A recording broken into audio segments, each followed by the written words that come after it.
बिस्मिल्लाहिर्रहमानिर्रहीम। मैं हूं एनालिस्ट और स्कॉलर ज़ैनुल आबिदीन और आप देख रहे हैं यूट्यूब चैनल। आज हम बात करेंगे एटम बम की दरियाफ्त और उसकी तबाहकारियों के बारे में कि ये बला किसने ईजाद की और इसने दुनिया के अंदर अब तक कितनी बड़ी बड़ी तबाहियाँ मचाई हुई हैं। तो एटम बम जो है उसकी दरियाफ्त का सबसे बड़ा जो सेरा है वो न्यूक्लियर एक फिज़िस्ट हैं जिन्होंने जर्मन में बर्लिन के अंदर एक तजर्बे के दरमियान न्यूक्लियर फिजन को दरियाफ्त किया। अब न्यूक्लियर फिजन क्या है? न्यूक्लियर फिजन ये चीज़ है कि रेडियो एक्टिव जो आइटम हैं उनको तोड़कर छोटे आइटम में तब्दील किया जाए, जिसकी वजह से एक बहुत बड़ी तवानाई पैदा होती है। मसलन आप ये मिसाल ले लेंगे, जो शादियों के ऊपर ये पटाखे जो चलते हैं इनके अंदर मिसाल के तौर पर रेडियो एक्टिव एलिमेंट है। अब उन्होंने उसको एलिमेंट्स को किसी दूसरी चीज़ में तब्दील कर दिया है। पहले यानी एक छोटा सा धमाका होता था और उसमें तब्दील करने के बाद जो है वही एक छोटा सा पटाखा एक बहुत बड़े धमाके की शक्ल इख्तियार कर लेता है। चीज़ वही होती है लेकिन उसकी माहियत, उसकी शक्ल तब्दील कर दी जाती है। अब जब न्यूक्लियर फिजन दरियाफ्त हो गई तो साइंसदानों को ये इम्कान पैदा हो गया कि अब जो है इससे एटमी हथियार बनाए जा सकते हैं जो जंगों में इस्तेमाल किए जाते हैं। इसके लिए सबसे पहले जो 1938 के अंदर अमेरिका में न्यू मैक्सिको के अंदर काम शुरू किया गया और एक खुफिया जो प्रोजेक्ट है जिसको मैनहट्टन प्रोजेक्ट का नाम दिया गया वो शुरू किया गया, क्योंकि जो अमेरिकन इंटेलिजेंस एजेंसी थी उसको ये ख़बर थी कि जो जर्मन साइंसदान हैं वो कोई 1930 से ही एटमी हथियार बना रहे हैं और दूसरी जंग अजीम के लिए जिसके पास एटमी हथियार पहले बनना था, जिस मुल्क ने बनाना था, उसी ने दूसरे मुल्क को शिकस्त देनी थी। इसलिए जो अमेरिकन सदर है फ्रैंकलिन रूजवेल्ट, उसने 1942 के अंदर बाकायदा तौर पर यह कह दिया कि एटमी हथियार बनाया जाए और उसके लिए बड़े बड़े साइंसदानों को जमा किया गया। अब एटम बम का जो मूजद है, जिसको एटम बम का बाप कहा जाता है, वो उसका नाम रॉबर्ट ओपनहेमर है। उसको फादर ऑफ एटम बम कहा जाता है। और जो सबसे पहला एटम बम बनाया गया उसने कोई 40,000 फुट ऊंचा एक बादल बनाया, यानी जब वो फटा तो उससे कोई 15 किलो टन एनर्जी पैदा हुई और जिसने कोई 40,000 ऊंचा एक बादल बनाया जिसमें इतनी बड़ी ताकत थी कि वो एक बड़े से बड़े शहर को मलियामेट कर सकता था। अब इस जो प्रोजेक्ट था इसके अंदर दो किस्म के बम बनाए गए। एक में यूरेनियम इस्तेमाल की गई जिसको लिटिल बॉय का नाम दिया गया और दूसरी के अंदर प्लूटोनियम इस्तेमाल की गई जिसको फैट मैन का नाम दिया गया। अब अमेरिका को तो ये बम गिराना था जापान के ऊपर या जर्मनी के ऊपर ताकि उनके ऊपर अपनी धाक बिठा सके और जंग का ख़ात्मा हो सके और वो फातेह करार दिया जाए।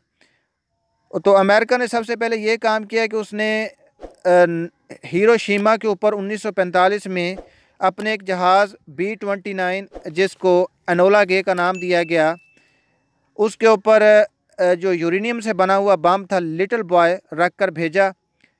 और जब ये बम हिरोशिमा के ऊपर गिराया गया तो इसने कोई 13 किलो टन एनर्जी पैदा की और 5 स्क्वायर किलोमीटर का जो रकबा है उसको सेकंडों में मलियामेट कर दिया, जिसके नतीजे में कोई 80,000 लोग फ़ौरन लुक़मा अजल बन गए और हज़ारों की तादाद में बाद में इस रेडिएशन की वजह से मर गए।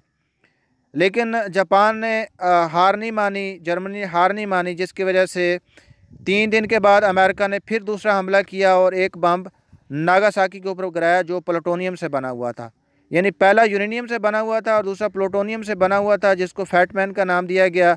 और जब ये नागासाकी के ऊपर गिराया गया तो इससे कोई 40,000 लोग फ़ौरन लुक़मा अजल बन गए और इस तरह इस जंग का ख़ात्मा हुआ और अमेरिका फातेह करार पाया।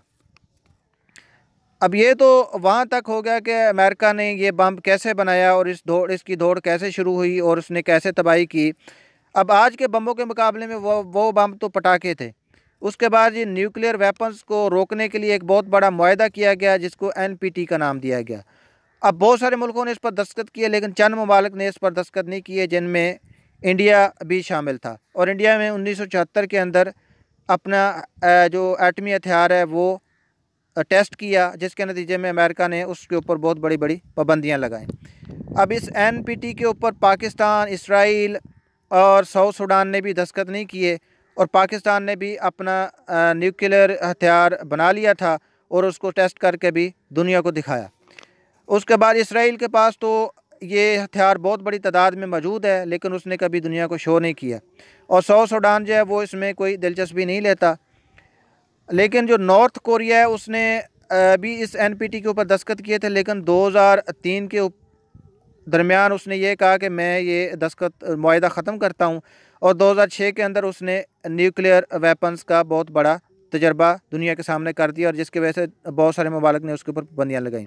2017 के ऊपर एक हैरान कौन न्यूक्लियर वेपन का तजर्बा किया नॉर्थ कोरिया ने, जिसमें उसने 2 इंटरनेशनल बैलिस्टिक मिसाइल दागे हैं, और जिनमें से एक मिसाइल जो है वो तो उसकी इतनी ताकत और इतनी उसकी रेंज है कि वो अमेरिका तक जा सकता है। तो ये है जी एटम बम की तारीख के एक छोटे से लिटिल बॉय बम से इंटरनेशनल बैलिस्टिक मिसाइल यानी कि बैनुल बराज़मी मिसाइल बना लिए गए हैं, जो सिर्फ एक बर आज़म से बैठकर अगर उनको चलाया जाए वो दुनिया के दूसरे बर आज़म तक उस मुल्क को निशाना बना सकते हैं। इसके बाद न्यूक्लियर बम भी बहुत सारे मुल्कों ने बना लिए हैं। अब न्यूक्लियर बम जो है एटम बम की एक बहुत खौफनाक शक्ल है।